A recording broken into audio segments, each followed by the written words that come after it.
আল্লাহ তাআলার কাছে মুমিন এত সম্মানী এত দামি। সূরা আল বাইয়িনার মাঝে আল্লাহ তাআলা মুমিনকে বলেছেন উলাইকা হুম খায়রুল বারিয়াহ ইন্নাল্লাযীনা আমানু ওয়া আমিলুস সালিহাতি উলাইকা হুম খায়রুল বারিয়াহ। যারা ঈমানদার নেক আমলকারী মুমিন তারা সৃষ্টির মাঝে সেরা। কে বলেছেন? বারিয়া মানে মাখলুক, খাইর বানি ইসমে তাবজিল আখিয়ার। ঈমানদার সৃষ্টির মাঝে সেরা, এই ঘোষণা দিলেন স্বয়ং স্রষ্টা। আল্লাহর আরশ খালেক নাকি মাখলুক বলেন দেখি, যারা বোঝেন তারা বলিয়েন। আরশ কি স্রষ্টা নাকি সৃষ্টি? স্রষ্টাকে আরবিতে বলে খালেক, সৃষ্টিকে আরবিতে বলে মাখলুক। এই আরশে আজিম এটা মাখলুক, আল্লাহ হলেন খালেক। তো মানুষ যদি সৃষ্টির মাঝে সেরা হয় তাহলে বোঝা গেল মুমিনের সম্মান আরশের চেয়েও বেশি। এই যে কাবা শরীফ, এটা আল্লাহর ঘর। এই কাবাটাও মাখলুক, একসময় এটাও ছিল না, আল্লাহ একাই ছিলেন, তিনি কাবা বানাইছেন। আর যেটা বানানো হয় সৃষ্টি তাকে মাখলুক বলে, যিনি বানান তাকে খালেক বলে। আল্লাহ খালেক, কাবা মাখলুক। তো মানুষ যারা মুমিন তারা যদি মাখলুকের মাঝে সেরা হয় তাহলে ঈমানদারের সম্মান আল্লাহর কাবার চেয়েও বেশি। কি দাম! তাই তো যখন মক্কায় বিজয় হয় হযরত বেলাল রাদিয়াল্লাহু তাআলা আনহুকে রাসূল বললেন, বেলাল কাবার ছাদে উঠে আযান দাও। বেলাল রাদিয়াল্লাহু তাআলা আনহু যখন কাবার ছাদে উঠলেন তখন বেলালের পা কোথায় ছিল? বলে ঠ্যাংকি নিচে রাইখা যান জানি, পা কোথায় ছিল? এতে কাবার সম্মান কমে গেল নাকি? যেদিন মক্কা বিজয় হলো রাসূলুল্লাহ সাল্লাল্লাহু আলাইহি ওয়াসাল্লাম একাধিক সাহাবীকে নিয়ে কাবার ভিতরে ঢুকেছেন, নামাজ পড়েছেন। সাহাবারা যখন কাবার ভিতরে ঢোকে তাদের পা কোথায় ছিল? কাবার বুকের মাঝে মানুষের পায়ের চাপ, কাবার ছাদের মাঝে বেলালের পা লেগেছে। কাবার দাম কমে নাই, কারণ মানুষ কাবার চেয়েও সেরা। খায়রুল বারিয়া, সৃষ্টির মাঝে সেরা। আমার বন্ধু, ঘরটার নাম মূলত কাবা নয়, সাইডের যে ওয়াল এটা কাবার অংশ মাত্র। মূল কাবা হলো জমিনটা। কাবা শব্দের অর্থ হলো উঁচু হওয়া, ফুলে যাওয়া। যে ঘরের জায়গার মাঝে ইব্রাহিম আলাইহিস সালাম ঘর বানাইছে, কাবা ঘর আজকে যে ডিজাইন এটা তৈরি করছে ইব্রাহিম আলাইহিস সালাম। প্রথমে আদম নবী বানাইছিল, তার আগে ফেরেশতারা বানাইছিল। ফেরেশতারা বানানোর আগে আজকের ডিজাইন এরকম কোনো ঘরই ছিল না, কিন্তু জমিনটা বানাইছে কে? ওই জমিনটা ছিল একটু উঁচু, চারিদিকে হলো পাহাড়, সাফা, মারওয়া, জাবাল উমর, জাবাল আবি কুবাইস, অনেকগুলো পাহাড় ছিল কাবা ঘরের চারপাশে। আর মাঝখানটা ঢালু ভূমি, ওখানে একটু উঁচু জায়গা ছিল যেটার নাম কাবা। আমরা যখন উযু করি তখন পায়ের আমরা ধৌত করি টাকনু গিরা পর্যন্ত। টাকনু গিরাকে আরবিতে বলে কাবা।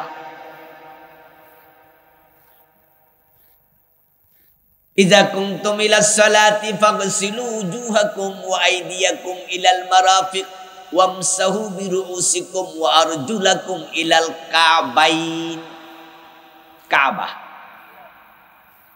এক বচন হলো কাবাতুন, বহু বচন কাবাতান, এক বচন কাব, বহু বচন কাবান, দ্বিবচন কাবান, কাবাইন দ্বিবচন। কাবুন মানে উঁচু হওয়া। টাকনু গিরাকে কাবা কেন বলে? কারণ টাকনু গিরা কি সমান নাকি একটু উঁচু? ওয়া আরজুলাকুম ইলাল কাবাইন, পা দৌত করো তোমাদের এই উঁচু জায়গা টাকনু গিরা পর্যন্ত উঁচু হওয়া কাবা। যে জায়গায় ইব্রাহিম আলাইহিস সালাম ঘর বানালেন এখানে কোনো ঘর ছিল না। আদম বানাইছে, তারপরে চলে গেছে শত শত বছর। একটা ওয়াল যদি আমরা বানাই, একটা ঘর বানাই, 100-200 বছর পরে কি থাকবো নি ওয়াল? আলটিমেট পড়ে যাবে। তো আদম আলাইহিস সালামের শত শত হাজার হাজার বছর পর ইব্রাহিম নবী জন্ম নিছে, এজন্য ওয়ালটা এখন আর, কিন্তু জমিটা আসেনি। এই কাবার জমি মূল জায়গা, ওই উঁচু জায়গা। নবী মুহাম্মদ যখন ঢুকেছেন তখন কাবার উপরে রাসূলের পা ছিল। যেদিন কিয়ামত হবে, কিয়ামত হওয়ার আগ মুহূর্তে কাবার জমিনটাও থাকবে, এই জমিনটাও কিয়ামত ঠেকাতে পারবে না। কিন্তু মোমেন যদি থাকতো কিয়ামত হতো না। এতে বোঝা যায় কাবার জমিনের চেয়ে মোমেনের সম্মান বেশি। নিজের চিনির নিয়ম না কেডা? মান আরাফা রাব্বাহু মান আরাফা নাফসাহু ফাকাদ আরাফা রাব্বাহু। নো thyself, নিজেকে চিনো। ও মানুষ, তুমি বড় দামি, তুমি বড় দামি, তোমার দাম আল্লাহর কাছে এত বেশি। আজকের এই মাহফিলে যখন তুমি রওনা দিয়েছো দোস্ত, কোরআন হাদিসের কথা শিখার জন্য, শোনার জন্য যখন বাড়ি থেকে বের হলেন, প্রিয় নবীজি বলেন যারা দিন শিখার জন্য বের হয় তাদের পায়ের নিচে ফেরেশতারা পাখা বিছায়া দেয়। ইন্নাল মালাইকাতা লা তাদউ আজনিহাতাহা রিদান লিতালিবিল ইলম। আপনাদের সম্মান ফেরেশতার চেয়েও। এজন্য তো আদম আলাইহিস সালামকে বানানোর পরে আল্লাহ সব ফেরেশতাদিকে সেজদা করাইছে। আদমরে সেজদা কর, বুঝাইয়া দেয় ও ফেরেশতারা তোদের চেয়ে আদমের সম্মান বেশি। আদম আলাইহিস সালাম একাই সম্মানিত নন। আল্লাহ কোরআন মাজিদে বলেন ওয়ালাকাদ কাররামনা বানি আদম, আমি আদমের সন্তানদের সম্মানও বাড়াই দিছি।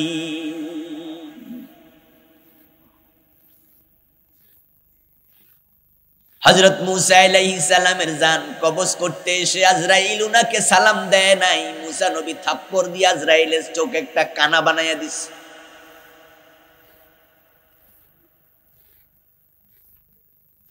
মাঝে মাঝে ছাত্রের সাথে শিক্ষকের দেখা হয়। প্রাইমারি স্কুলে মক্তবে আমরা পড়ছি, আপনারাও পড়ছেন। মেজাজি শিক্ষক যে ক্লাসে যদি সালাম না দিতেন কানে ধরে খাড়া করে রাখতো, এমন ঘটনা হতো মাঝে মাঝে। এই সালাম দিলি না কেন? রাস্তা ফাইলো থাপড়াইছে, আর স্কুলে তো আছেই। আমার বন্ধু উস্তাদ ছাত্রের সালাম পাবে, এটাই তো নিয়ম। ইউসাল্লিমুস সগীরু আলাল কাবীর। বড় ছোটকে সালাম দেয়, ছোট বড়কে দেয়, বাবা ছেলেরে দেয়, ছেলে বাবারে দেয়, শ্বশুর জামাইরে দেয়, জামাই শ্বশুরে দেয়। এটা হলো জায়েজ। কিন্তু সুন্নাত হলো ছোট বড়রে দেয়।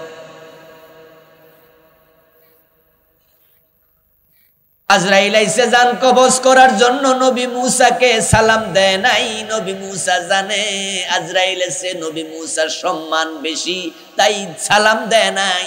মেজাজি নবী দেরি নাই, থাপ্পড় মেরে দিছে।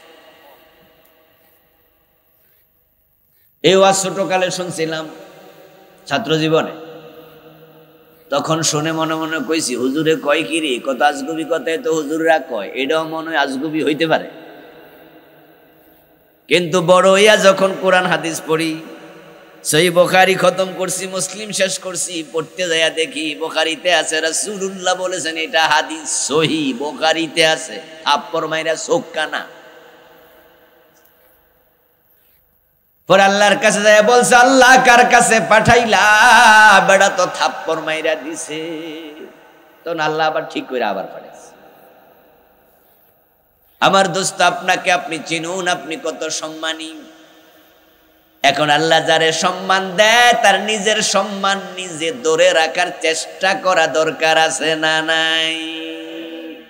যদি সম্মান রক্ষা করতে না পারেন তাহলে আল্লাহ যারে সম্মান দেয় সম্মানের মালিকও তিনি, আবার বেজ্জতি করার ক্ষমতা আল্লাহর আছে না নাই? ওয়া তুইজ্জু মা তাশাউ ওয়া তুযিল্লু মান তাশা। সম্মান কার হাতে? আবার বেজ্জতি করার ক্ষমতাও আল্লাহর আছে। যে আমরা দেখছি গত 5 তারিখে, ঠিক না, আগস্ট মাসে, যারা আল্লাহ 15 বছর মন্ত্রী সম্মান দিছে, ইজ্জত দিছে, প্রধানমন্ত্রী বানাইছে, ওরা যখন আল্লাহর দেয়া সম্মান যথাযথভাবে ধরে রাখতে পারে নাই, আল্লাহ আবার এমন বেজ্জতি করছে, লেজ গুটাইয়া পালাইছে, রান্না করা ভাত খাইয়া পালানোর টাইম পায় নাই। এক কাপড়ে ফলাই গেছে, কাপড় সবরও নিতে পারে নাই। পরে ফোলাফান যাইয়া কাপড় সবর কইলা মানুষের দেয়াইছে যে বুড়া মানুষ কি কাপড় ফিন্দে দেও। কি আপনারা মনে আসেনি? এই তো অগাস্ট কয় মাস হইল, 3.5-4 মাস আগে।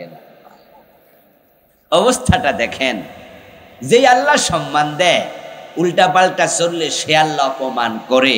আর আল্লাহ যদি কারোর উপর রেগে যায় তাকে অপমান থেকে বাঁচানোর ক্ষমতা কারো নাই।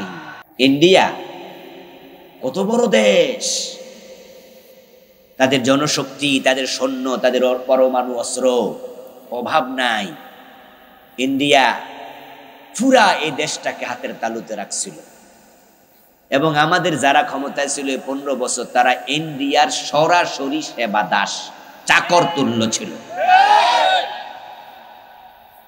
ইন্ডিয়া যা বলছে তারা শুধু জি হুজুর যা আপনা করছে, ঠিক না? ওরা চাইছে তিস্তার পানি দিয়া দিলাম, আমরা চাইছি দিল না। ওরা চাইছে ফেনী নদীর পানি, আমরা দিয়ে দিলাম। ওরা চাইছে করিডোর, আমরা দিয়ে দিলাম। ওরা চাইছে ট্রানজিট, আমরা দিয়ে দিলাম। আমরা চাইলে ওরা কিছু দেয় না, ওরা শুধু ফ্যান্সি ডিল দেয়। বুঝেননি কথা? কি দেয় ওরা? হ্যাঁ, বাংলাদেশে যত ফ্যান্সি ডিল আছে সব থেকে আসে ইন্ডিয়া থেকে। আজিব আজিব আজিব। আমার প্রিয় ভাইরা, গরু আনতে গেলে গুলি করে মেরালা, কিন্তু ফ্যান্সি ডিল আনতে গেলে গুলি করে না। এজন্য আপনারা শোনেন নাই, শুনবেনও না যে আপনার সীমান্তে ফ্যান্সি ডিল ব্যবসা করতে যাইয়া বিএসএফ এর গুলিতে মারা গেছে, এমন শুনবেন না। কিন্তু গরু আনতে গেছে আর গুলি করে দিচ্ছে। আরে ভাই, গরু খাওয়া তো হালাল, এই হালালটা আনতে গেছে গুলি করে, যেটা হারাম ওরা ফিরি দেয়, নেন বেশি করে খা, খাইয়া কে বলে।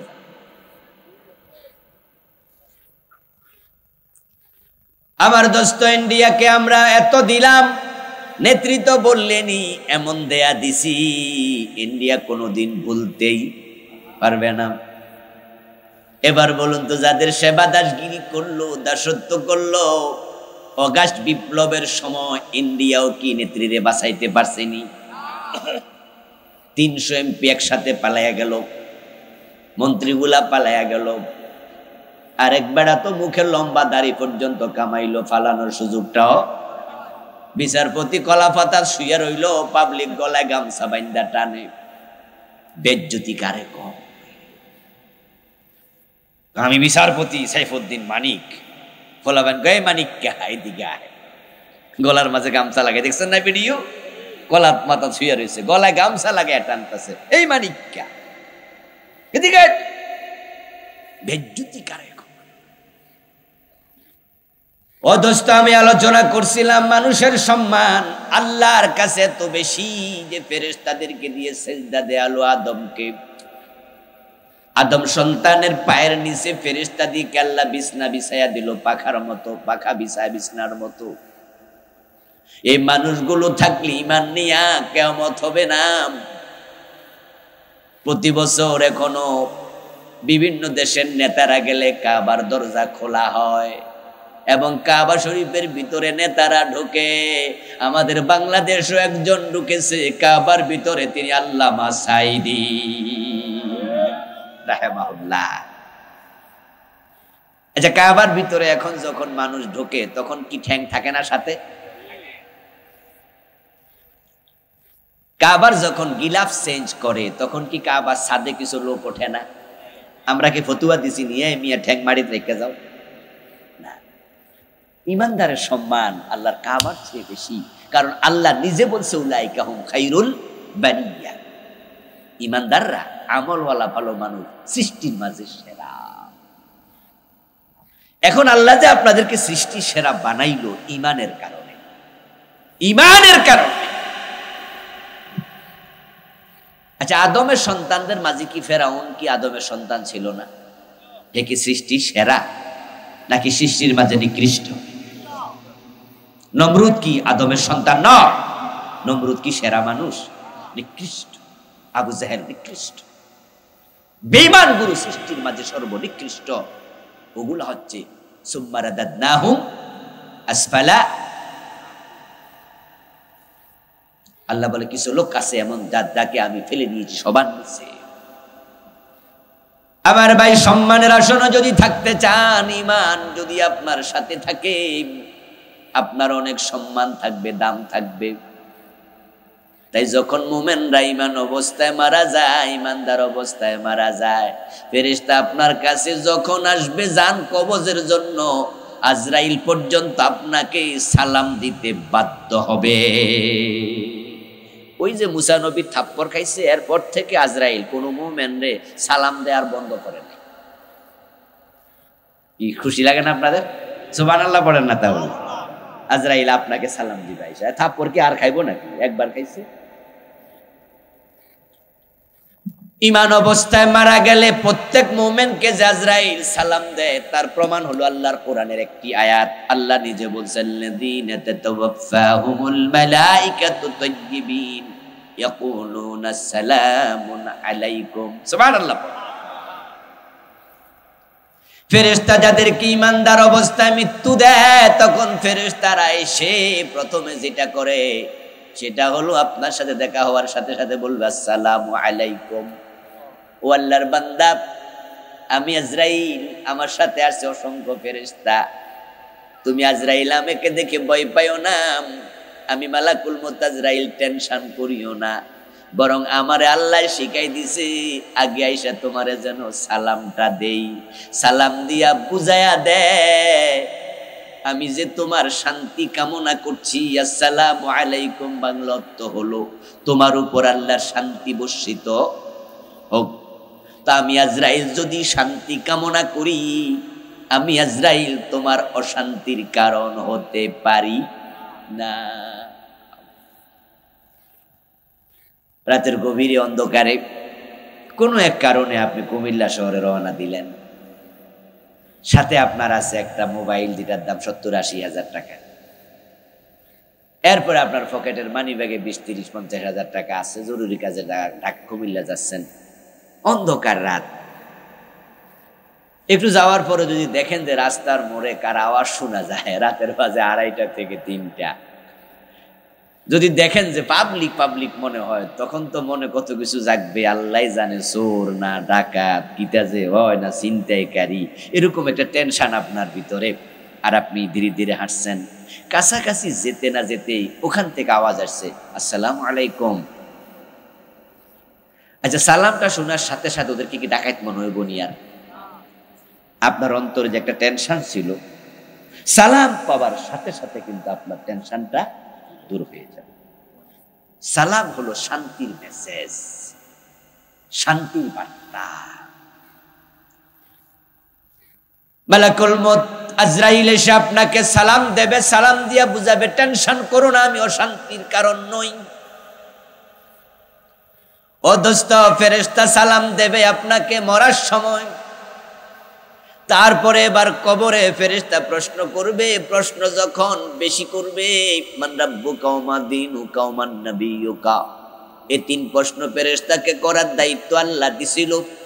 এই ফেরেশতার প্রশ্নের জবাব যখন আপনি দেবেন, আবু দাউদে পাওয়া যায় যে প্রশ্নের জবাব দিয়ে দিতে পারবে, তখন ফেরেশতারা তাকে আনন্দে আরেকটা প্রশ্ন করবে, ওয়া মা ইউদরিকা ও আল্লাহর বান্দা, এত সুন্দর করে জবাব দিলা, এখন উত্তরগুলা তুমি কোথায় পাইলা? তখন ব্যক্তি জবাব দেবে, ক্বারাতু কিতাবাল্লাহি ওয়া আমানতু বিহি, আমি তো আল্লাহর কোরআন পড়েছি, কোরআনের উপরে বিশ্বাস স্থাপন করেছি। জবাবগুলো আমি কোরআনের মাঝে পাইছি। আমার রবকে, কথা কয় না কেন? আমাদের রবকে, আমাদের ধর্ম কি, আমাদের নবীকে, এগুলো কোরআনে আছে না নাই? ইন্নাদ-দীন ইনদাল্লাহিল ইসলাম, আমাদের ধর্ম ইসলাম। ইন্নাল্লাযীনা ক্বালু রাব্বুনাল্লাহ সুম্মা ইসতাকামু, যারা বলবে আল্লাহ আমাদের রব, তারপরে আছে ওমা মুহাম্মাদুন ইল্লা রাসূল, মুহাম্মদ আল্লাহর রাসূল। আমি কোরআন পড়েছি, কোরআনে পেয়েছি। ফেরেশতা যখন 4 নাম্বার প্রশ্ন করবে, ওমা ইউদরিকা, কোথায় পাইলা? জবাবের পর আল্লাহ এবার নিজে ফেরেশতাদেরকে বলবেন, আর কোনো প্রশ্ন করবি না। সুবহানাল্লাহ। আমার বান্দার সাথে আর কোনো কথা নয়, আর কোনো কথা নয়। আমার বান্দা যা বলেছে, আন সাদাকা আব্দি, আমার বান্দা সুন্দর উত্তর দিয়েছে, উত্তম উত্তর, যা বলেছে সব সত্য বলেছে। বরং ফাফরিশুহু মিনাল জান্নাহ ওয়ালবিসুহু মিনাল জান্নাহ ওয়াফতাহু লাহু বাবান ইলাল জান্নাহ। ও ফেরেশতারা, আর কথা নয়, আমার বান্দার কবরে এখন কোনো বিছানা নাই, মাটির মাঝে শোয়া দিয়া গেছে আপনজনেরা। আমার বান্দার কবরে আমার জান্নাত থেকে একটা বিছানা এনে বিছায়া দাও। আমার বান্দাকে সাদা কাফনে জড়াইয়া রাইখা গেছে, বরং তোমরা জান্নাত থেকে পোশাক নিয়ে আমার বান্দারে পরাইয়া দাও। আমার বান্দার কবরটা বড় ছোট, দরজা নাই, জানালা নাই, আলোর ব্যবস্থা নাই, বরং আমি আল্লাহ অর্ডার করলাম কবরটা প্রশস্ত করে জান্নাতের দিকে একটা দরজা খুলে দাও। ও ফেরেশতারা, আর বেশি প্রশ্ন করা দরকার নাই, তোমরা এবার বেরিয়ে যাও। ফেরেশতারা আপনাকে শেখানো সম্মান দেবে, আর কোনো প্রশ্ন করবে না। জান্নাতের পোশাক পরিয়ে, জান্নাতের বিছানা বিছায়া, জান্নাতের দিকে দরজা খুলে তারা বের হওয়ার সময় একটা কথা শুধু বলবে, নাম কানাউমাতিল আরুস, কবরে ঘুমায়া যাও যেমন বাসর ঘরের দুলা ঘুমায়া থাকে।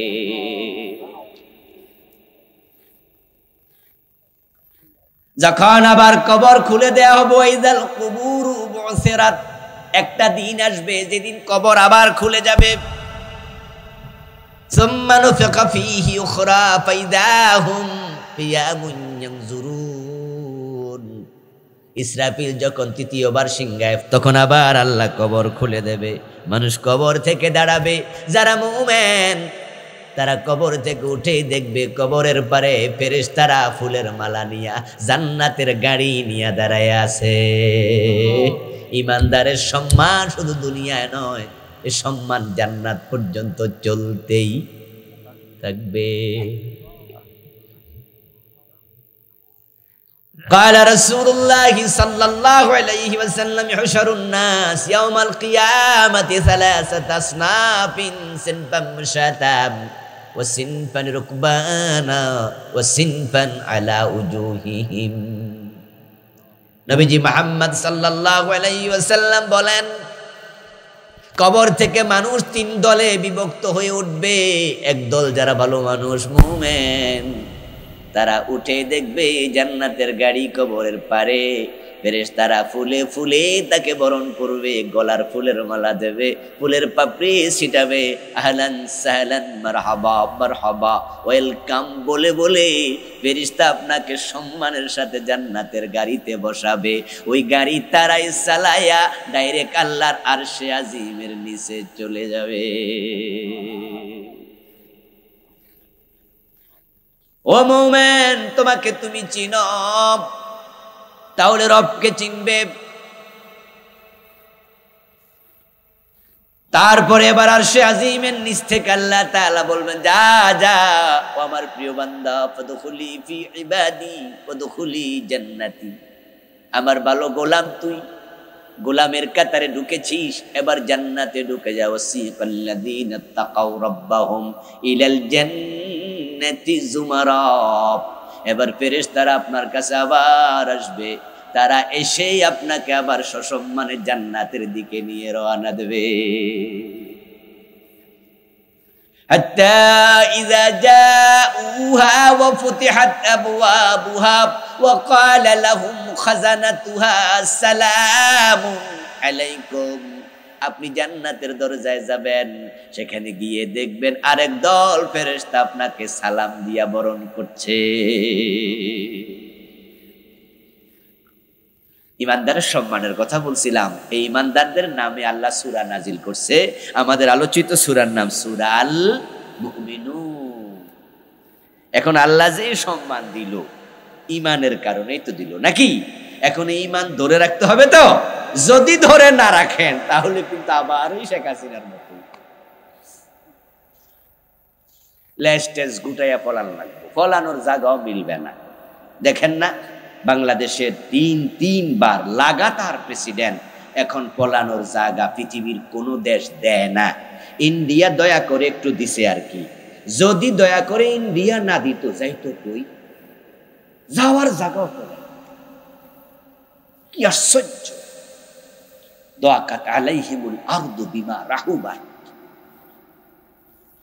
জমিনটা সংকীর্ণ তাদের জন্য আজকে, অথচ জমিন তো প্রশস্ত। এই যে আমার সামনে আপনারা যারা বসে আছেন, আমরা যারা আছি, আমরা যদি পাসপোর্ট করি, মালয়েশিয়া যাওয়ার জন্য ভিসা চাই, মালয়েশিয়া কি আমাদের ভিসা দেবে না? কথা বলেন না কেন? আমরা যদি সৌদি আরব ওমরা করতে যেতে চাই, ভিসা পাবো না? কিন্তু প্রধানমন্ত্রী চাইলে মালয়েশিয়া ভিসা দিবে? দেয় না। উনি কত দেশে যাইতে চাইছে, কেউ দেয় না। আমেরিকা কইছে নো ইন্টারেস্ট, আমার দেশে আসতে পারবে না। তার আত্মীয় স্বজন আপনার এই যে ইউকেতে, লন্ডনে থাকে, এবং তার নিজের আপন বোনের মেয়ে লন্ডনে বর্তমানে মন্ত্রী, উপমন্ত্রী। সেখানে সে মন্ত্রী, এমপি এবং পরে মন্ত্রী হয়েছে কিছুদিন আগে। সেখানে থাকতেছে, নিজের ছেলে জয় আমেরিকার নাগরিক। ওই আমেরিকা বলে, ইউকে বলে নো ইন্টারেস্ট, আমরা জায়গা দেবো না। অথচ আপনি চাইলে, যেমন আমেরিকা কিন্তু আমার বিশ্বাস, আমি চাইলে আজকে চলবো, আমারে মানা করবে না, কিন্তু উনাকে দিচ্ছেন। তাহলে অবস্থাটা কি আমার চেয়ে উনার বেশি বালা না খারাপ? অথচ উনি কোথায় ছিল আর আমেরিকাটা? ভাবতে পারেন আপনি? আমার দোস্ত, আল্লাহ তাআলা আপনাকে আমাকে সম্মান দিছে, ফেরেশতাদের উপরে উঠাইয়া দিছে, ফেরেশতা পায়ের নিচে পাখা বিছাচ্ছে। কিন্তু যদি তুমি ঈমান হারা হয়ে যাও, তাহলে তোমার উপায় নাই, তুমি হয়ে যাবে শূকর কুকুরের চেয়ে আরো নিকৃষ্ট। তোমার সাথে ফেরেশতার দেখা হবে, আজরাইল তোমার কাছেও আসবে, তাসলিমা নাসরিন, তোর সাথে আজরাইলের দেখা হবে, হবে না? নরেন্দ্র মোদী, তোর সাথে আজরাইলের দেখা। বেনিয়ামিন নেতানিয়াহু, ইসরায়েলের প্রধানমন্ত্রী, কত মুসলমান ফিলিস্তিনে মারলি, আজরাইলের দেখা তোর সাথে হবে। আইনামা তাকুনু ইউদরিকুমুল মাউতু ওয়ালাউ কুনতুম ফি বুরুজিম মুশাইয়াদা। আল্লাহ বলে, তোমরা যদি সীসা দিয়া শক্তিশালী প্রাচীর বানায়াম, তার ভিতরে অক্সিজেনের বোতল নিয়ে লুকায়া থাকো, অক্সিজেনের মাস্ক নাকে থাকবে, অক্সিজেন বোতলের ভিতরে থাকবে, মৃত্যু যখন আসবে তোমার মৃত্যু সেখানো হবে, আজরাইল সেখানো হাজির হবে।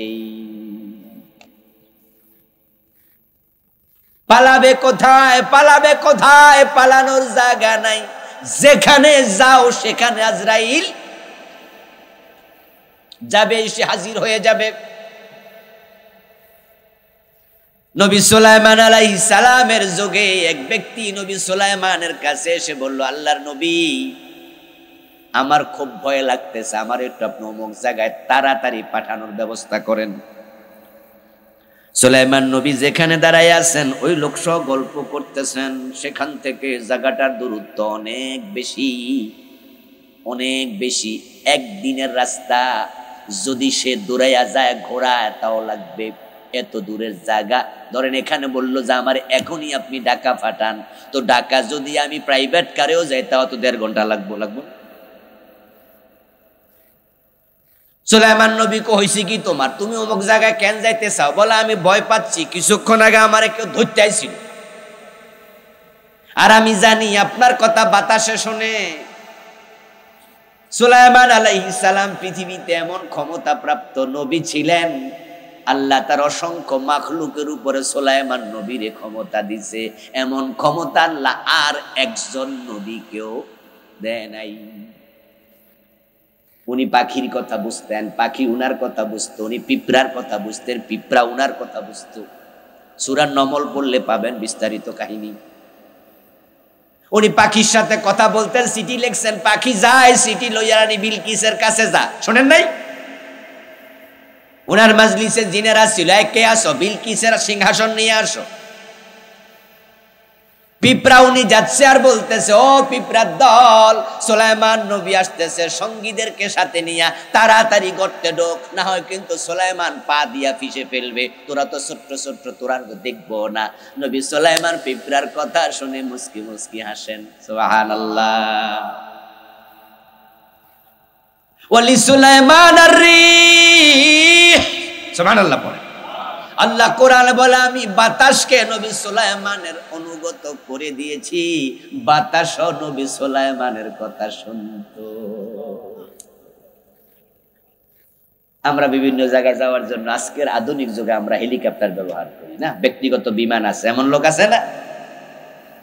সুলাইমান নবী ব্যবহার করতেন বাতাস।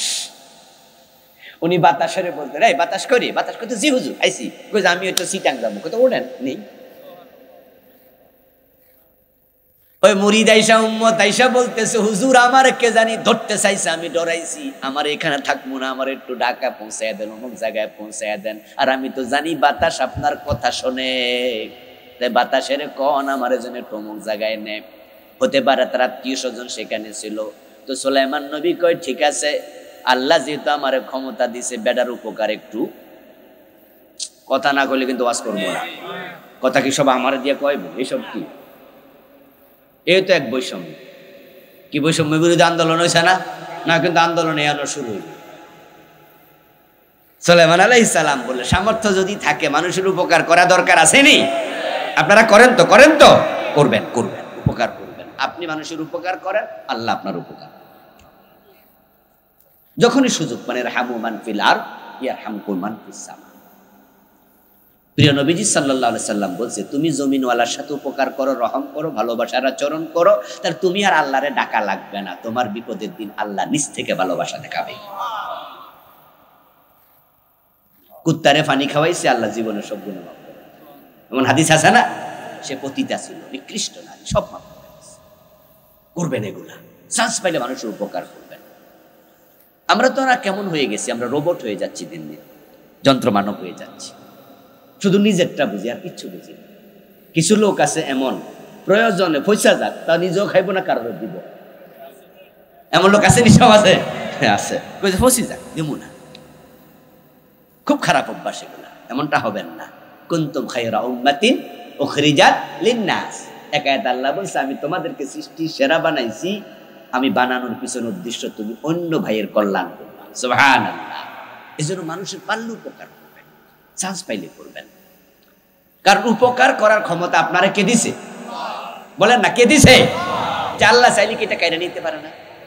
অনেক ভাইয়েরা আছে অভিযোগ করে, রমাদানে বিভিন্ন সময় দোকানদাররা, পরিচিত লোকেরা, হুজুর ভিক্ষা দিতে দিতে অস্থির হয়ে গেছে। কয় যে হুজুর রমজান মাস, সারা রাত দিন ভিক্ষু নেই, লাইন ধরে থাকে। আমি বলি, দোস্ত তুমি আলহামদুলিল্লাহ পড়ো, আলহামদুলিল্লাহ পড়ো, কারণ তুমি এক জায়গায় চেয়ারে বসে আছো, তোমার দোকানের ক্যাশের মাঝে বেচা কেনা করছো, আর ভিক্ষুক বেটা হাইটা আইয়া তোমার কাছে ভিক্ষা নেয়, তার তুমি বসে আছো, কিন্তু ভিক্ষুক তো বসে থাকে না, সে হাঁটে। আমার আল্লাহ যদি চাইতেন তার জায়গা তোমার দিয়া তোমার জায়গায় তারও বসাইতে পারতেন। এখন তো তুমি বইয়া বইয়া দিয়া বিরক্ত হও, তখন কিন্তু হাইটটা হাইটটা নিয়ে বিরক্ত হইতে না। আচ্ছা, ভিক্ষুক যখন ভিক্ষা পায় তখন কি 2-4 দোকানে ভিক্ষা কইরা জায়গা না পুরা বাজারে করে? আচ্ছা, যখন এই দোকানে ভিক্ষা দেয় পরের দোকানে যাইতে কি হে বিরক্ত হয় না মজা লাগে? হে কয় যে পাইছি রে আরেকটু। আমরাও তো ছোটকালে মাহফিলের জন্য বাজার কালেকশন করছি, মাদ্রাসার জন্য ধান তুলছি। যখন বাজারে মাহফিলের জন্য পোস্টার লইয়া লইয়া গেছি, মাদ্রাসা ছাত্র ছিলাম, তখন এক দোকানে দিলি কিন্তু দৌড়মের এক দোকানে তাড়াতাড়ি গেছি। আরে মানুষে দেরি, চল যাই। ও দোস্ত, তুমি এক জায়গায় বসে বসে ভিক্ষা দাও, তুমি বিরক্ত হচ্ছ, আর যেই বেটা ভিক্ষা নেয় সে বিরক্ত হচ্ছে না। ভিক্ষুকের মাঝে তাকায় দেখি এমন ভিক্ষুক আছে যে চোখে দেখে না, যে লাঠি বদ দিয়া হাঁটে, সে ভিক্ষুকও কিন্তু হাইটটা হাইটটা ভিক্ষা করে। ওই ভিক্ষা নিয়া লাঠি বদ দিয়া হাঁটা ভিক্ষুক বিরক্ত হয় না, কারণ সে পাইয়া মজা পাইতেছে। এখন তুমি দিয়া কেন মজা পাও না দোস্ত? তোমাকে দেয়ার ক্ষমতা দিছে কে? বরং তুমি দিতে যে পারতেছো এই জন্য আলহামদুলিল্লাহ। আল্লাহ চাইলে তো তার জায়গায় তোমারে নিতে, তোমার জায়গায় তারে আনতে আল্লাহর একদিনও লাগে না, একদিনও লাগে না। সালমানে প্রমাণের দিকে তাকাইলে বুঝেন না এই যে দরবেশ বাবার অবস্থাটা এখন কি? বাংলাদেশে যদি 10 জন ধনীর তালিকা করেন তার মাঝে তার নাম ঢুকবে না। কিন্তু আজকে কি অবস্থা? আমার দোস্ত বলতেছিলাম, হযরত সুলাইমানকে আল্লাহ ক্ষমতা দিছে, ওনার উম্মত উনাকে বলছে আমার একটু উপকার করেন। নবী সুলাইমান বাতাস রে কো বাতাস, এই বেডারে কান্দে কইরা নিয়ে অমুক জায়গায় রাখিয়া। বাতাস উনাকে কান্দ লইয়া গেছে, নামাই দিছে। কিছুক্ষণ পর মালাকুল মউত আজরাইল সুলাইমান আলাইহিস সালামের কাছে হাজির। এসে নবী সুলাইমানকে সালাম দেয়, আসসালামু আলাইকুম, আনা মালাকুল মউত। ও নবী সুলাইমান, আমি মালাকুল মউত আজরাইল আইছি। সুলাইমান আলাইহিস সালাম মনে মনে ভাবে গেলাম বুঝি, আজরাইল দেখা করলে তো আর থাকা যায় না। আজরাইল তুমি আমার কাছে আসছো, আমি তো প্রস্তুত। বলে না হুজুর, আপনারে নিতে আসি নাই, আপনাকে নিতে আল্লাহ পাঠায় নাই। তাহলে আসছো কেন? ধন্যবাদ দিতে আসছি। অমুক জায়গায় আল্লাহ আমারে পাঠাইছে, পাঠাইয়া কয় অমুক বান্দার সেখানে মৃত্যু হবে, যা তার জান কবজ কর। কিন্তু আমি যাইয়া দেখি বেডা এখানে নাই, মৃত্যুর সময় তো গনায়া গেছে। কিছুক্ষণ পরে হঠাৎ করে দেখি বাতাসে বেডারে দপাস কইরা ফালাইছে। তখন জানডা কবজ করছি, আর তখন বুঝা লাইছি বাতাস আমনের কথাই শুনছে। আপনি যদি বেডারে ধাক্কাইয়া বাতাস দিয়া না ফাটাইতেন তাহলে তো সময় মতো আমি আমার কাজটা করতে পারতাম না। তাহলে বুঝা গেল যার মৃত্যু যেখানে আছে সেখানে তাকে পৌঁছাইয়া দেবেন কে? এখানে ভয় ঢুকাইছে, আর এই বেটা সুলাইমানের কাছে গেছে, সুলাইমান বাতাস দিয়া ফাটাইছে। বলছিলাম বেনিয়ামিন নেতানিয়াহু, তুইও বাঁচতে পারবি না, মরতে হবে, ঠিক না? সময় আসলে কেউ বাঁচবে না, আপনাকে আমাকেও যেতে হবে। তবে ঈমান হারা হইয়া যায়েন না। যদি ঈমান হারা হইয়া যান তাহলে আপনার সাথে আল্লাহর আচরণ হবে অত্যন্ত কঠোর। আল্লাহ তাআলা বলছেন, ওয়ালাউ তারা ইয ইয়াতাওয়াফফাল্লাযীনা কাফারুল মালাইকাতু ইয়াদরিবুনা উজুহাহুম ওয়া আদবারহুম ওয়া যুকু আযাবাল হারিক। ও প্রিয় নবী, কাফেরের যখন মৃত্যুর সময় হয় তার কাছে ফেরেশতা যায়, যদি আপনি দেখতেন তার সাথে কি আচরণ করে, আচরণটা কি আবার আল্লাহ ব্যাখ্যা করে, ইয়াদরিবুনা উজুহাহুম ওয়া আদবারহুম। ওর মৃত্যুর সময় যখন আসে আমি ফেরেশতারে বলি, যা যা ওই বেনিয়ামিন নেতানিয়াহুর কাছে যা, তার মৃত্যুর সময় আসছে। নরেন্দ্র মোদীর মৃত্যুর সময় আসছে, যা যা। ফেরেশতা যাওয়ার সময় আল্লাহ বলে, খালি হাতে যাইস না, জাহান্নামের আগুন দিয়ে বানানো কিছু চাবুক নিয়ে যা। ফেরেশতারা জাহান্নামের আগুনের বানানো চাবুক নিয়ে ব্যক্তির কাছে আসে, ইয়াদরিবুনা উজুহাহুম, এসে তার চেহারার মাঝে চাবুক দিয়া পিটাতে শুরু করে। ওয়াদবারাহুম, তার পিছনে পিটাতে থাকে। ওয়াযুকু আযাবাল হারিক, আর পিটানোর সময় ফেরেশতারা সবাই বলতে থাকে জাহান্নামের দগ্ধকারী আযাবের স্বাদ আস্বাদন কর, স্বাদ নে, কেমন লাগে বল, যোগ, স্বাদ গ্রহণ কর। তাহলে এক দলকে ফেরেশতা সালাম দেয়, আরেক দলকে ফেরেশতা চাবুক দিয়ে পিটায়। সালাম পাবে ঈমানওয়ালা, চাবুকের মাইর খাবে কাফের মুশরিকেরা। এখন সিদ্ধান্ত আপনি নেন, আপনার মরার সময় আপনি কোনটা চান? যদি সালাম পেতে চান ফেরেশতার, জান্নাত পেতে চান, ঈমানের যত্ন নেওয়া দরকার আছে না নাই? সূরা আল মুমিনুন বড় দারুণ সূরা। এখানে আল্লাহ তাআলা মুমিনদের সফলতার সংবাদ দিছে, কাদ আফলাহাল মুমিনুন, মুমিনরা সফল। মুমিনের সফলতা মানি, মুমিন মানি জান্নাতি। সুবহানাল্লাহ। জান্নাত মানি সফলতা, টাকা পয়সা সফলতা না, গাড়ি বাড়ি সফলতা না, জান্নাত পাওয়া হচ্ছে সফলতা। কে জান্নাতি কে জাহান্নামী এই তালিকা কিন্তু অলরেডি আমরা তৈরি করে ফেলতেছি। আল্লাহ তাআলা আপনার আমলের উপরে ডিপেন্ড করে লিখে ফেলতেছে। ফেরেশতারা লিখতেছে যার আমল ভালো সে হবে জান্নাতি, যার আমল খারাপ সে হবে জাহান্নামী। জাযাআম বিমা কানু ইয়ামালুন, জাযাআম বিমা কুনতুম তা'মালুন। কোরআন শরীফে অসংখ্য জায়গায় আল্লাহ বলেছে আপনার জান্নাত হবে আমলের কারণে, জাহান্নাম হবে আমলের কারণে। তো আপনি কোথায় যেতে চান এই সিদ্ধান্ত আল্লাহ আপনাকে নেওয়ার সুযোগ দিচ্ছে। আচ্ছা, কেউ যদি সিনেমা হলে যেতে চায় ফেরেশতা কি বাধা দেয়? কথা বলেন না ভাইরা, বাধা দেয়? আচ্ছা, কেউ যদি মসজিদে যেতে চায় তাহলে কি পিছন দিয়ে কি জিনেরা ধরে রাখে? সুযোগ আপনার আছে, আপনার আছে। সমাজে কিছু লোক আছে যারা সিনেমা হলেও যায় আবার মসজিদেও যায়, এরা দুই জায়গাতে একসাথে যেতেছে।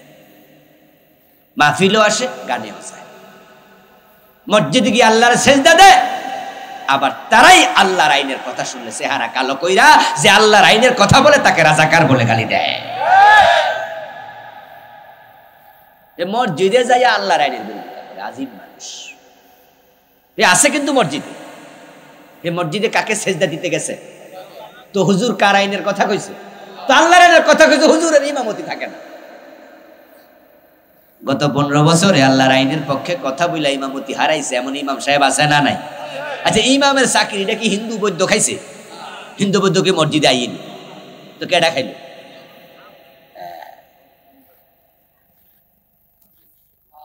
ও দোস্ত, জুমার মসজিদও বেড়া গেছে, হুজুর জুমার দিন ওয়াজ করতেছে। যখন আল্লাহর আইনের ওয়াজ করছে তখনই মসজিদের ভিতরে বেড়া রাইগা গোসা মোটা হুজুর রাজনীতি শুরু করছে।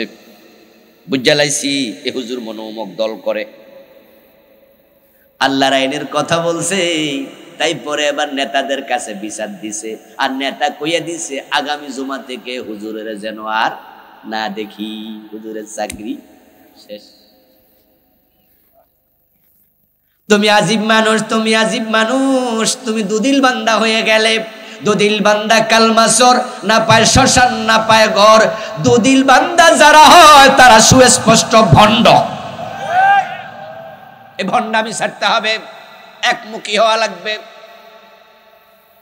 যারা একমুখী হয় তারাই মুমিন। আর যে ব্যক্তি মুমিন হয়ে যায় সে নিজেকে আর নিজের মালিক মনে করে না, সে তখন গোলাম হয়, তার মালিক হয় কে? তখন আল্লাহর কথার বাহিরে সে আর কিচ্ছু বলে না। এতক্ষণ তো মুমিনের সালাম, মুমিনের সম্মান শুনে আপনি যে মনে ভাবছেন, তাহলে তো মনে একটু বেহেশতি বেহেশতি একটা ভাব তৈরি হয়েছে না? কিন্তু আপনি নিজের জীবন সবটা আল্লাহর হাতে তুলে দিতে পেরেছেন কিনা? যদি না পারেন আপনি দুদিল। মসজিদে আল্লাহকে মানবেন, আদালতে মানবেন, রোজা নামাজে আল্লাহকে মানবেন, সংসদে মানবেন না, এটা হতে পারে না। মসজিদে মাহফিল আইসা মাই খাতে নিয়া সব নেতাই কয় আমরা মুসলমান, আমরা আল্লাহর বান্দা। 53 বছর ডক্টর কামালের লেখা সংবিধান দিয়ে দেশ চলবে কেন? যদি আল্লাহর বান্দা তোমরা হইতা, আল্লাহরে মানতা, তা আল্লাহর কোরআন দিয়ে সংসদ চলার কথা ছিল। ডক্টর কামালের আইনে দেশ চলবে কেন? আল্লাহর আইনে কেন চলে না? ডক্টর কামাল মিয়ার লেখায় সংবিধানের পবিত্র সংবিধান বলো কেন? যে সংবিধান সুদ জায়েজ করেছে, যে সংবিধানে মদ জায়েজ করেছে, যে সংবিধানে মানুষের আইন স্বীকৃতি দিয়েছে, যে সংবিধানে আল্লাহর আইন চোরের হাত কাটার বিধান ঢুকায় নাই, মানুষের আইন জেলে ঢুকানোর আইন করেছে, সে সংবিধান পবিত্র হয় কেন?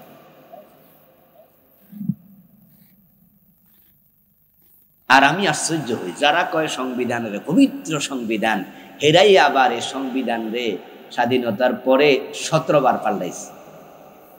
জানেননি আপনারা এই সংবিধান কি চেঞ্জ হয়েছে না হয় নাই? 1-2 বার, মোট কয়বার? আমি তো তথ্য দিলাম 17 বার। কয়বার?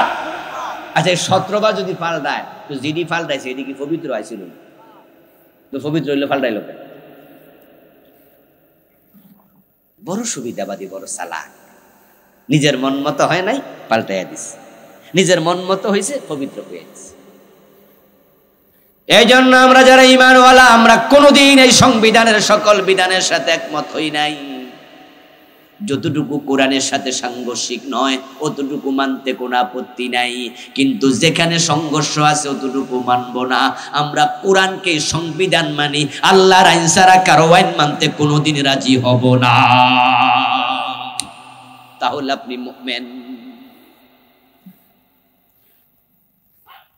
আল্লাহ তাআলা বলছে ফালা ওয়া রাব্বিকা লা ইউমিনুনা হাত্তা ইউহাক্কিমুকা ফীমা শাজারা বাইনাহুম সুম্মা লা ইয়াজিদু ফী আনফুসিহিম হারাজাম মিম্মা কাযাইত ওয়া ইউসাল্লিমু তাসলিমা।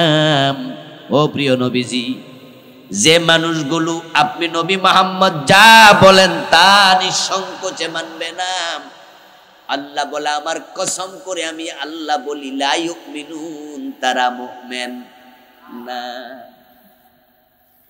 বেল পাকলে কাকের কি? এই ভাই, বেল পাকলে কাকের লাভটা কি? কাক কি চাইলো বেল কোসা দিয়া খাইতে পারবে? এতক্ষণ যে মুমিনের সম্মান শুনে সুবহানাল্লাহ কইছেন, আপনার লাভটা কি যদি মুমিনের তালিকায় নাম না থাকে? এই জন্য মুমিনের তালিকায় নাম ঢুকানোর প্রয়োজন আছে কিনা? এই সিদ্ধান্ত নেন ওয়াজের মাঠে বসে। আপনার দল আপনারে খাওয়ায় না, আপনারে খাওয়ায় কে? আপনার রিজিকের মালিক কে? দলের কাছে মাথা বিক্রি করেন না। এই দল আমাদের শেষ করে দিল। না হয় 92% মুসলমানের দেশে কোরআন কেন ক্ষমতায় আসবে না? কেন আসবে না? শুধু দলীয় লেজুর ভিত্তির কারণ। আমার দোস্ত, আপনি তখনই মুমিন হবেন যখন নবী মুহাম্মদ এবং আমাদের রব আল্লাহ যা বলে সব সর্বান্তকরণে মেনে নেবেন। আমার রাসূল যা বলেছে মানতে কোনো আপত্তি নাই। রাসূল তো বলেছেন আমার মেয়ে ফাতেমা চুরি করলে আমি তার হাতটাও কেটে দেব। হাদিস আসেনি? তো আপনার দেশে 53 বছর তো হাত কাটে না চোরের, আপনার ভূমিকাটা কি? বরং আপনি তো চোরদের পক্ষের লোক, আপনি চোর নাম। এখানে অনেক হাজি আছেন, অনেক নামাজি আছেন, ভালো মানুষ।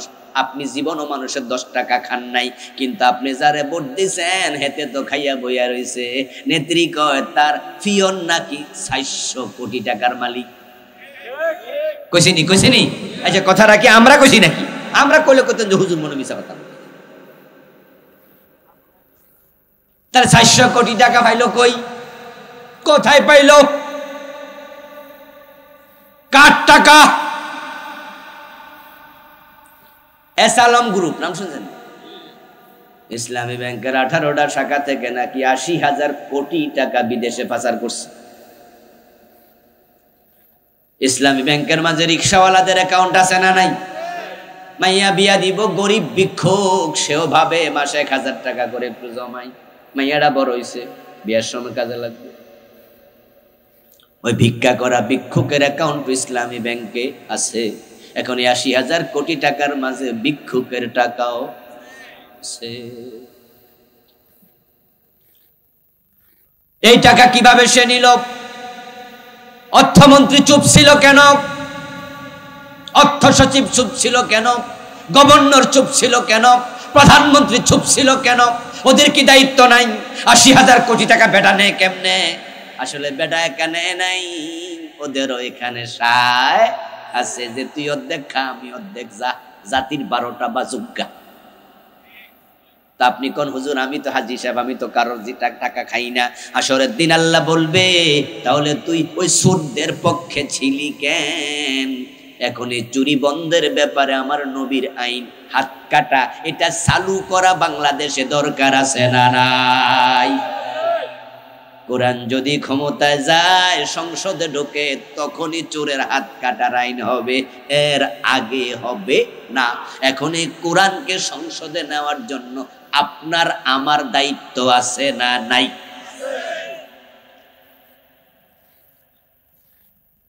আপনি মনে মনে বলবেন, হুজুর এ ওয়াজ করলে বুঝি হইব, এত সোজা? আমিও বলি দোস্ত, আপনার সাথে আমি একমত, আসলে এত সহজ নয়। তবে একটা কাজ হবে, এদেশে কোরআনের আইন আসুক আর না আসুক, যদি আজরাইলের সাথে দেখা হয়ে যায়, আমি আল্লাহর সামনে গিয়ে বলতে পারবো, আল্লাহ তোমার আইনের পক্ষে ছিলাম, বিপক্ষে ছিলাম না। ঈমান নিয়ে বলতে পারবেন। قال رسول الله صلى الله عليه وسلم المؤمن كالجمل الأنيف হাইসুমা কিদান কাদ। আমার রাসূল বলছে, শোনো, তুমি যে মুমিন এটা কখন বুঝবা? যখন তুমি হবে ওটের মতো, যে ওটের নাকের ভিতর দিয়ে মালিক রশি ঢুকাইয়া দিছে। আচ্ছা, আপনি যদি ওঠ হন, আমি যদি ওঠ হই, আর আমাদের নাক থাকে, নাকের ভিতরে কেউ রশি ঢুকাইয়া টানে, উল্টা পাল্টা যাইতে পারবো নি? আর রাসূল কত সুন্দর উদাহরণ দিছে, যে তুমি কালেমা পড়ছো মানে তোমার গলায় তাওহীদের রশি ঢুকছে। এখন তুমি মন চাইলে এদিক সেদিক যাওয়ার সুযোগ আর নাই। এজন্যই তো বলি, আমার নিজের বাবা যদি ওদের দলের লোক হতো, আমার বাবারও আমি ভোট দিতাম না, কারণ আমি তো মুমিন। সুযোগ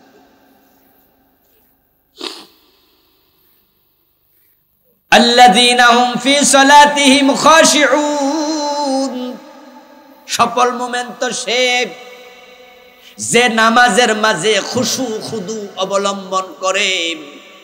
এখন আমাদের ঈমান আছে কিনা তার প্রমাণ হলো সালাত, নামাজ। যার নামাজ নাই, ঈমানের দাবি করার কোনো অধিকার নাই। সফল মুমিনের গুণ, নামাজি হবে, শুধু নরমাল নামাজি না, নামাজের মাঝে হবে বিনয়ী।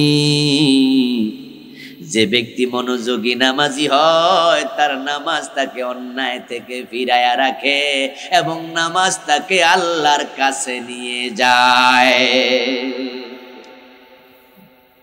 নামাজ, নামাজ, নামাজ, উম্মত নামাজ। প্রিয় নবী ইন্তেকালের সময় বলা, সালাত আসসালাত ওয়া মা মালাকাত আইমানুকুম, নামাজ, উম্মত নামাজ। আজকে নামাজ ত্রাহি ত্রাহি করছে, হায়রে নামাজ। আজকে ফজরের টাইমে মসজিদে গেলে দেখবেন যে 1 কাতার, 2 কাতার, 1.5 কাতার, হাফ কাতার। এমন মসজিদও আছে যেখানে ইমাম আর মুয়াজ্জিন ছাড়া মুসল্লি নাই। এমন মসজিদও আছে একজন মানুষ। আমি মাহফিল করতে গিয়েছিলাম, মানিকগঞ্জ একটা জেলা আছে ঢাকার ওই পাশে, আছে না? মানিকগঞ্জ জেলায় মাহফিল করতে যাচ্ছি, আসরের টাইম হলো, আরো কয়েক বছর আগে। ড্রাইভারকে আমি বললাম, ড্রাইভার দেখে একটা মসজিদ দেখে দাঁড়ায় যাও তো। তো একটা মসজিদ খুঁজে পাইছে রাস্তার পাশে, দেখে বললো, হুজুর ওই তো মসজিদ। বললাম ঠিক আছে, ব্রেক করো। নামলাম, নেমে গিয়ে মসজিদে ঢুকলাম। ঢুকে দেখি মসজিদে অনেক ময়লা, বিছনাগুলো তুলে আটকায় রাখছে সাইডে, আর মসজিদের নিচে কোনো বিছনা নাই, শুধু ময়লা। আমি তো অবাক হলাম যে ইন্না আলিল্লাহ, কি রে মসজিদে এত ধুলাবালি। তো বাহির হলাম, মসজিদের সামনে দাঁড়ালাম, এক লোক যাচ্ছে হেঁটে। বললাম, এই ভাই আপনার বাড়ি কই? কই এলাকায়। তো মসজিদে এত ময়লা কেন? বললো, হুজুর আজকে তো বুধবার, আমরা তো শুক্রবারে মসজিদে আসি। মানে হলো তাহলে শনি গেছে, রবি গেছে, সোম গেছে, মঙ্গল গেছে, তো এই 5 দিনে দুল হইব না? এটা কোনো কথা হইলো? আপনার এটা প্রশ্ন হইলো? মানে হে বুঝাইছে যে এটা একটা প্রশ্ন হইল। বুঝেন নাই কথা? আমি তখন অবাক হলাম যে এই এলাকার মানুষ মসজিদে আসে না, কি আজীব এলাকা। ওই এলাকায় গেলে শুনলাম যে ঘরে ঘরে ফিরসাব। এত বেশি ফির নাকি বাংলাদেশে খুব কম আছে। আমার এক মাহফিলে সেখানে দেখলাম যে লোক এত কম, স্টেজে এরকম মানুষ 10-15 জন 20 জন, নিশ্চয়ই 20-30 জন হবে, আসছে বেশি নয়, মানে খুবই কম। আমার মনটাই খারাপ হলো, কোথায় আসলাম মাহফিল করতে, লোকজন মাহফিলে আসে না। তো মাহফিল শেষ করে আমি একটু খুব প্রকাশ করলাম যে মাহফিল নিচে মিয়া, আজকে একটা দিন তুমি নষ্ট করে দিলা। বললো হুজুর কি যে কোন, এত লোক তো হয়ই না, আজকে হয়েছে আমনের দল। আমি কই কি ক? বলে হ্যাঁ হুজুর, লোক তো আজই আসে না, আসবে কেন? সব তো ভিড়, ঘরে ঘরে ফির। এমন বাড়ি আছে, আমারে বললো যে 3টা ঘর আছে, 3 জন ফির। এরপরে আবার বললো হুজুর আমাদের এলাকায় মহিলা ফির আছে। আমি বললাম মহিলা ফির? বলে হ্যাঁ ফির আম্মা, গুন্না সহকারে বলতেছে। আপনিও চিনবেন? আমি কই বলেন কি, আমি কিভাবে চিনবো? বলে হ্যাঁ ওই যে ফাইটটা যায়, নাম কইলাম না, ফাইটটা যায় করলে ফলা পানে চিনা লাগে। ও নাকি ফিসাব, ওর নাকি মুরিদ আছে।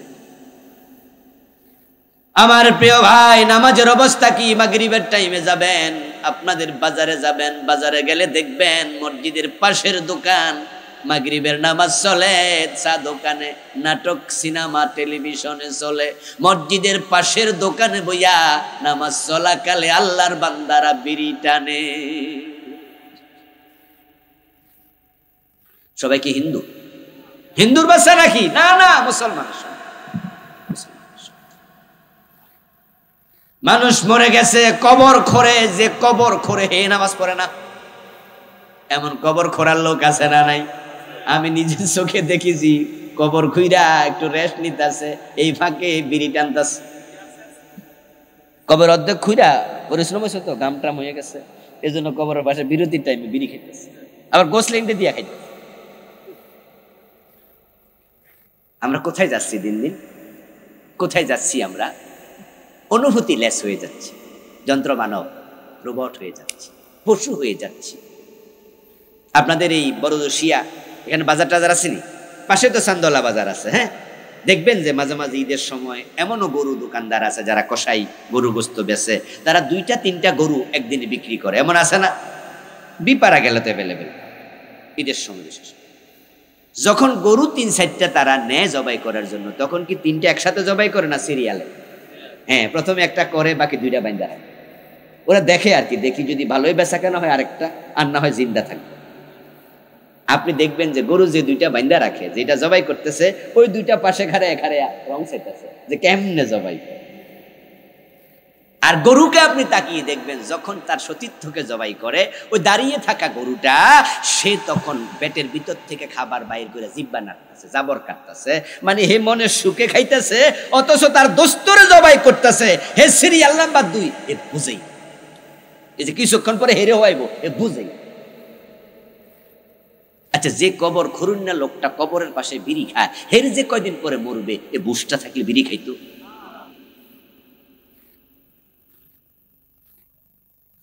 ও মুসলমান, আমরা কোথায় যাচ্ছি? কোথায় যাচ্ছি?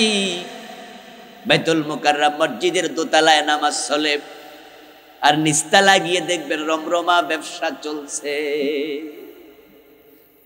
অথচ মার্কেটটা হলো বাইতুল মুকাররম মসজিদ মার্কেট, ঠিক না? কি মার্কেট চিনেন? আপনারা জান না? বাইতুল মুকাররমে গেছেন তো? নিচতলা সবটা মসজিদ। আমার প্রিয় ভাই, মসজিদ মার্কেটে নামাজে যায় না। নামাজের টাইমে দোকান কেমনে চলে? আল্লাহর কোরআনে তো আছে, যখন আজান হবে তখন দোকানে বেচা কেনা, ওয়াদারুল বাই। এটা শুধু জুমার দিনের জন্য নয়, সব ওয়াক্তের জন্য একই হুকুম। নবীজি মুহাম্মদ সাল্লাল্লাহু আলাইহি ওয়াসাল্লাম বলেছেন, মাঝে মাঝে আমার মন চায় আজানের পর একজনকে নামাজের জায়গায় দাঁড় করাইয়া আমি কয়েকজন যুবককে সাথে নিয়ে মহল্লায় যাই, যারা নামাজে আসে নাই তাদের ঘর বাড়িতে আগুন জ্বালাই।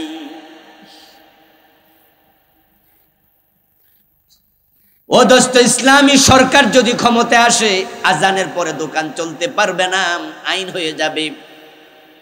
الذين إن مكناهم في الأرض أقاموا الصلاة وآتوا الزكاة وأمروا بالمعروف ونهوا عن المنكر সূরা আল হাজে আল্লাহ তাআলা বলতেছে যদি রাষ্ট্র ক্ষমতা মুসলমানরা পায় চারটা কাজ করবে। এক নাম্বার, নামাজ কায়েমের আইন করবে। দোকান বন্ধ না হলে দোকানের লাইসেন্স বাতিল হয়ে যাবে। কোনো বালেক যদি বেনামাজি থাকে রিপোর্ট যায় তাকে জেলে দেয়া হবে। ক্রেতা বিক্রেতা আযানের পর সবাই যদি মসজিদমুখী হয়, বাজারের মসজিদে 2 বার 3 বার 5 বার জামাত হওয়া লাগবে। লোকে লোকারণ্য হবে, মসজিদে মানুষ জায়গা দেয়া যাবে না। এটা হবে ঠিক তখন কোরআন সংসদে ঢুকবে যখন। আমার রাসূল তো মদিনার সংসদে কোরআন নিয়ে ঢুকছিল।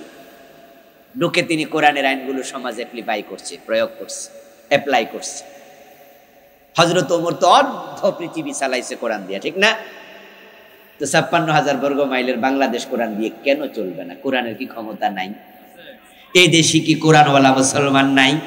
এই দেশে কি কোরআনের কফি নাই? তো কোরআনের কফি আছে, মুসলমান আছে, 56,000 বর্গ মাইলের ছোট্ট দেশ, তো কোরআন দিয়ে কেন চলে না? উত্তর হলো আপনারা অনেকেই কোরআনের আইনের পক্ষে এখনো আসেন।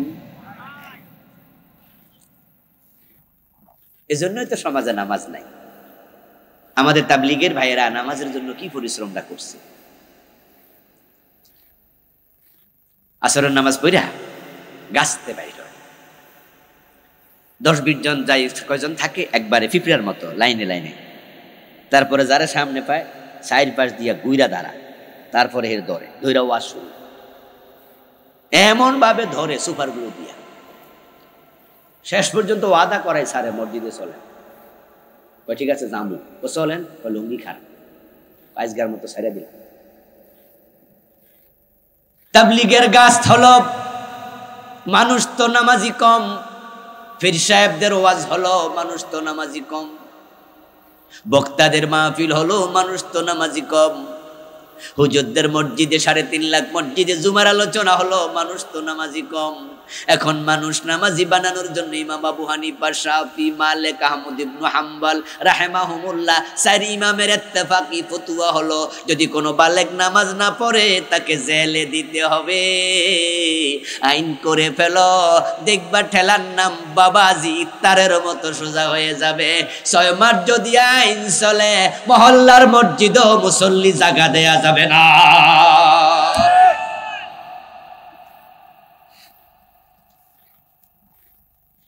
আল্লাযীনা হুম লিয-যাকাতি ফাইলুন, এবং যারা যাকাত আদায় করবে। মুমিন সফল হতে চাইলে যাকাত দাও।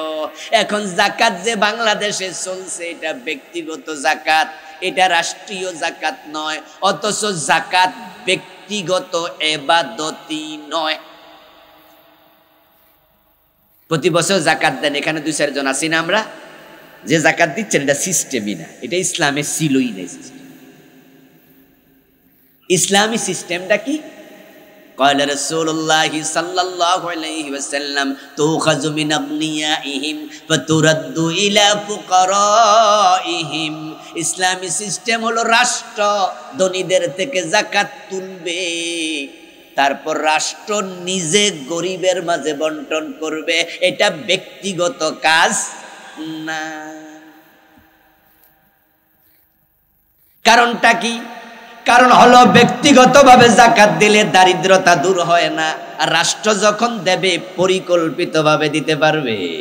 আপনার যাকাত আসছে মাত্র 10,000 টাকা, আছে না? 4 লাখ টাকা ব্যাংকে হলে যাকাত কত আসে? 10,000। 1 লাখে 2,500, 4 লাখে কত? আচ্ছা 10,000 টাকা আপনি দিলে কি দারিদ্রতা দূর হইব? আবার আমরা 10,000 কি একজনের দেইনি, একজনের দেই হতো না, দিই তো মানুষের ভাগযোগ করে 200, 300, 500। বরং যে বেটা ঘুরা ঘুরা আপনাদের বরদর্শিয়া এলাকায়, এটা কোন গ্রাম? নাগাইশ এলাকায় যাকাত নিছে, এই বেটা সারা মাস রোজার মাস যাকাত পাইছে 20,000। এখন 20,000 টাকা দিয়ে গাই গরু কিনতে পারে না, 20,000 টাকা দিয়ে একটা ভ্যান গাড়িও কিনতে পারে না, ঠিক না? তো হে পারে না, যাকাত দিয়ে তার দারিদ্রতা দূর হলো না। এখন সে 20,000 টাকা খাইয়া 3 মাসে শেষ করে আল্লাহ রোজা তাড়াতাড়ি আইয়ে না কেরে, ঠিক না? হে দোয়া করে যে আল্লাহ রোজার মাসটা আবার আইব তাড়াতাড়ি, আইলে আবার পাবো। তাহলে আপনি জাকাত দিয়া তারে ধনী বানাইলেন না আরো ভিক্ষুক বানাইলেন? তো ওইলোটা কি? কিন্তু রাষ্ট্র জাকাত তুলবে, তুলে রাষ্ট্র বন্টন করবে। কি সিস্টেম দেখেন! ইসলাম কত সুন্দর, ইসলাম কত সুন্দর। আরে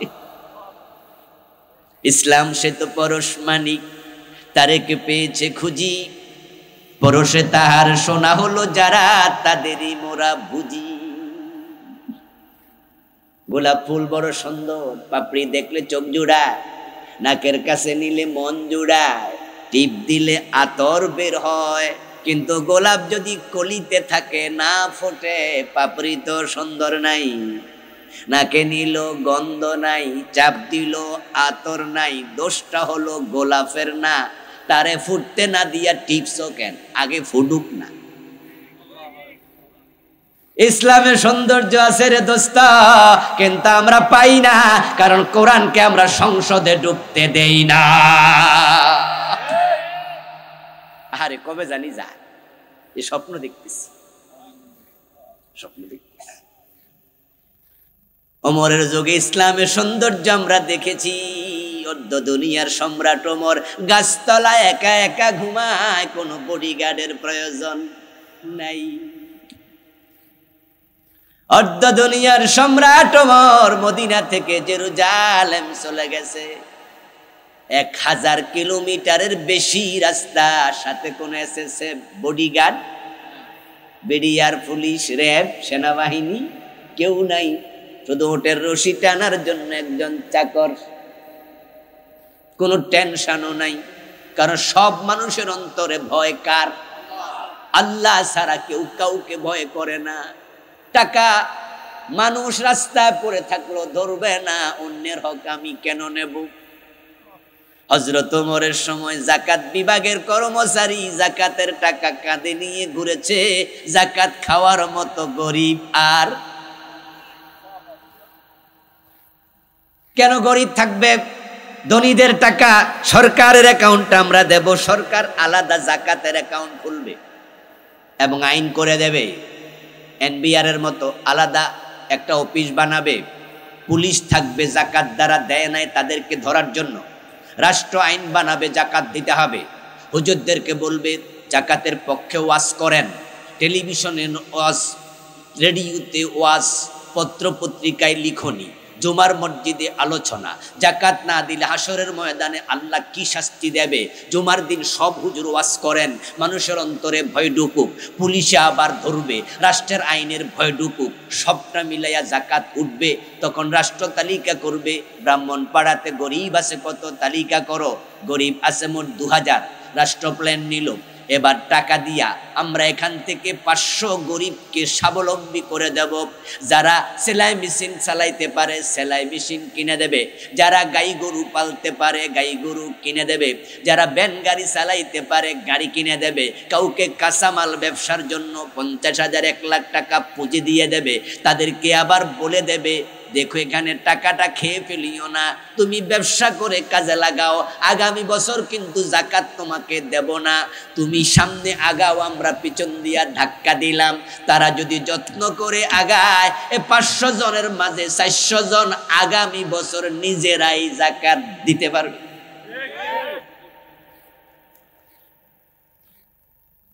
প্ল্যান করে যদি সরকার চায় দারিদ্রতা দূর করতে, 2 যুগও লাগবে না, 1-1.5 যুগে গরিব বাংলাদেশও থাকবে না। এখন আমরা জাকাত দেই, নফল জাকাত, মন চাইলে দিছেন, মন না চাইলে। অথচ নামাজ যেমন ফরজ, জাকাত দেওয়াও তেমনি ফরজ। জাকাত ইসলামের 3য় খুঁটি, মাঝখানের খুঁটি। ইসলামের খুঁটি হলো 5টা। একটা হলো ঈমান, পরেরটাই হলো সালাত, এর পরেরটাই জাকাত, এর পরেরটা হজ, এর পরেরটা রোজা, মাঝখানে হলো জাকাত। এজন্য কোরআন মাজিদ পড়বেন, যেখানে নামাজের আলোচনা তারপরেই হলো জাকাতের আলোচনা। আকিমুস সালাহ ওয়া আতুজ যাকাত, ইয়াকিমুনাস সালাহ ওয়া ইউতুনাজ যাকাতা, আকামুস সালাহ ওয়া আতাউজ যাকাত। এইভাবে নামাজের পরপর জাকাত। কিন্তু বাংলাদেশের লোকেরা ইসলামের 5টা কোটি মুখস্থ করছে, 5 নম্বরে জাকাত, নামাজ, রোজা, হজ, জাকাত। নাকি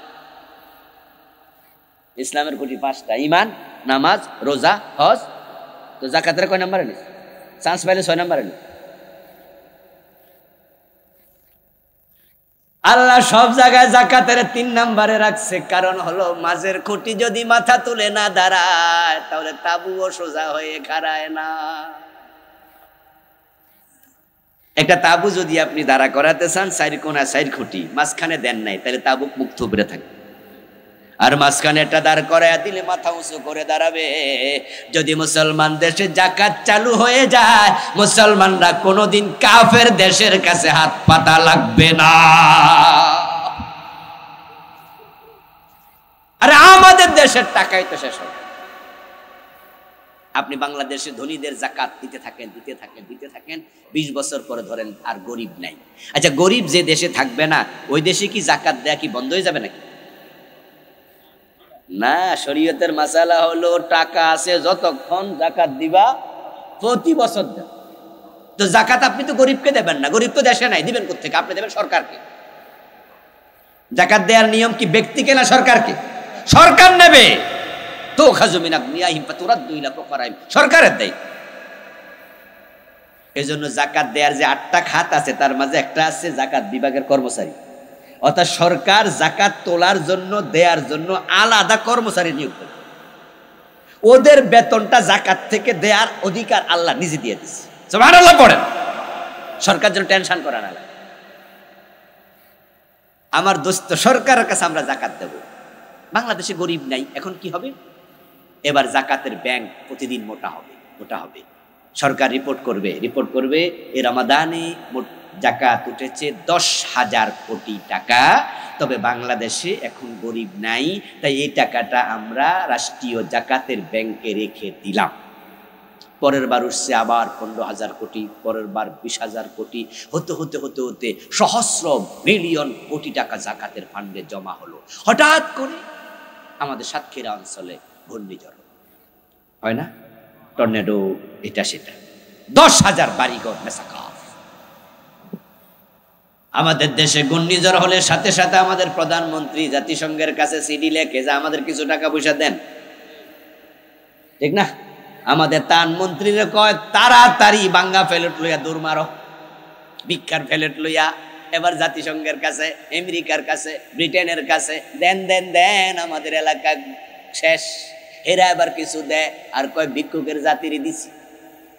কিন্তু আমাদের জাকাতের খাতে যদি হাজার হাজার কোটি টাকা জমা থাকতো, তাহলে সরকার বলে দিত সাতক্ষীরা অঞ্চলের তালিকা করো, এই সিডরে ঘূর্ণিঝড়ে মোট কত হাজার বাড়িঘর ভাঙছে, সেখানে যারা ধনী তারা নিজের বাড়ি নিজে বানাক, আর যারা গরিব তাদের বাড়ি আমরা জাকাতের টাকা দিয়া বানাইয়া দেব।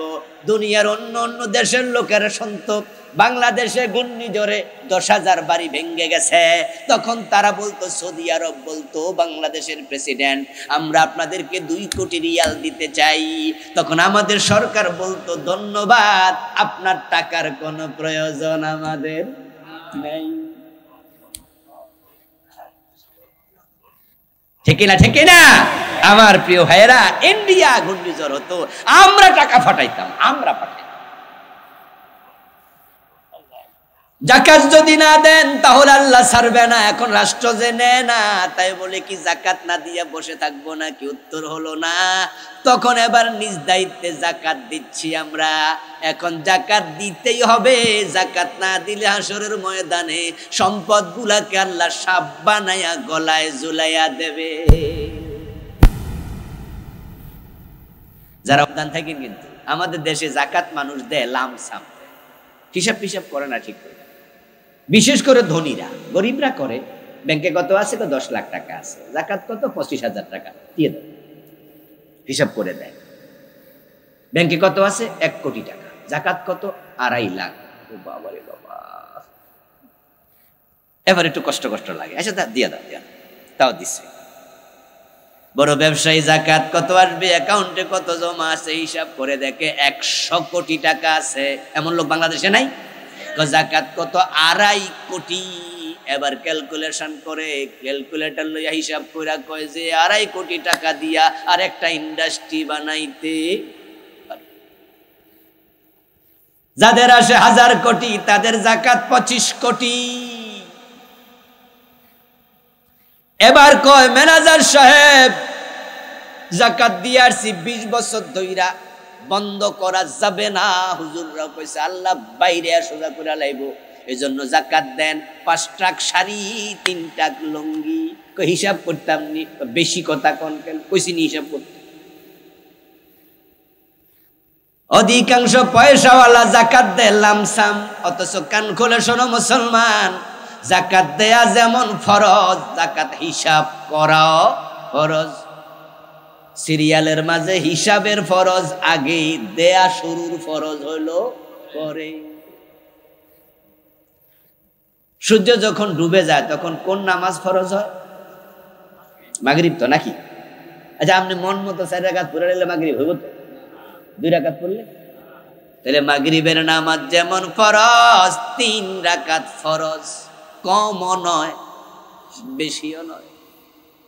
ইসলামের দেয়া সিস্টেম বোঝা লাগবে দোস্ত। তাই যাকাত যারা দেবেন হিসাব করে করে দেবেন।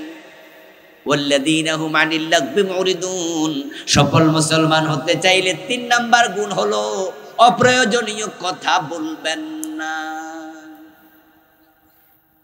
অপ্রয়োজনীয় কাজ করবেন না। সময়ের হিসাব আল্লাহ চাইবে, প্রতিটা লফজের হিসাব আল্লাহর কাছে দিতে হবে। মুখ থেকে যত শব্দ বের হয় রেকর্ড করার জন্য কাঁধের মাঝে ক্যামেরা আছে না নাই? মা ইয়ালফিযু মিন কাউলিন ইল্লা লাদাইহি রাকীবুন আতীদ। মানুষের সবচেয়ে বড় দুশমন হলো তার জিহবা। হাসরের ময়দানে অধিকাংশ মানুষ জাহান্নামী হবে 2টি কারণে, একটা হলো জিহবা আর একটা লজ্জাস্থান। নবীজি মুহাম্মদ বলছে মান ইয়াদমান লিমা বাইনা লাহইহি ওয়া মা বাইনা রিজলাইহি আদমান লাহুল জান্নাম, যে 2 চোয়ালের মধ্যবর্তী স্থান, 2 রানের মধ্যবর্তী স্থান আমি নবীর জিম্মায় দিল, আমি তার জান্নাতের জিম্মাদার হয়ে গেলাম।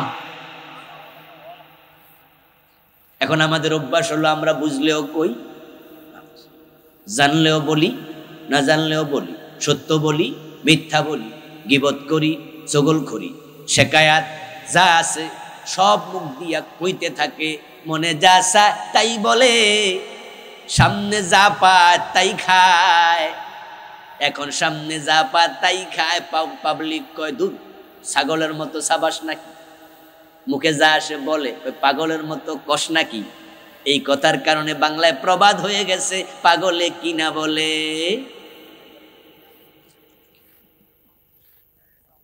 সব কথা বলো না, সব কথা বলো না, একটু হিসাব করে বলিও।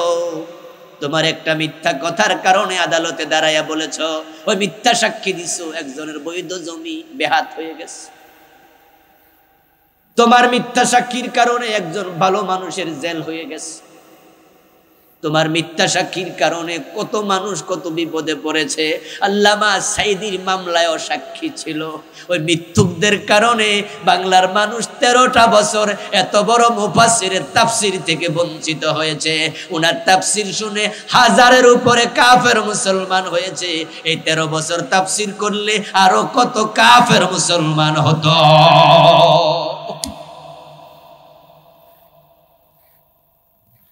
মিথ্যা সাক্ষীদাতাদের মিথ্যা সাক্ষীর কারণে 11 জন বড় বড় নেতাকে ওরা ফাঁসি দিচ্ছে, যুদ্ধ অপরাধী বানাইয়া। এই যুদ্ধ অপরাধ নামক মামলা পুরাটা মিথ্যা, মিথ্যা, মিথ্যা, আগাগোড়া মিথ্যা। কিন্তু মামলা সাক্ষী ছিল না। প্রিয় নবীজিকে এক সাহাবী বলতেছে, ইয়া রাসূলুল্লাহ মা তাখাফু ওয়া খাওয়াফু আলাইয়া ফাখাযা বিলিসানিহি ফাকালা হাযা। হে রাসূল, আপনি আমার ব্যাপারে সবচেয়ে ভয় পান কাকে? আমাকে কে সবচেয়ে বেশি ক্ষতি করবে, জাহান্নামী বানাবে? রাসূলুল্লাহ সাল্লাল্লাহু আলাইহি ওয়াসাল্লাম নিজের জিহ্বাটা বের করে ধরলেন, তারপরে বললেন, হাযা, তোমার সবচেয়ে বড় দুশমন তোমার নিজের জিহ্বা।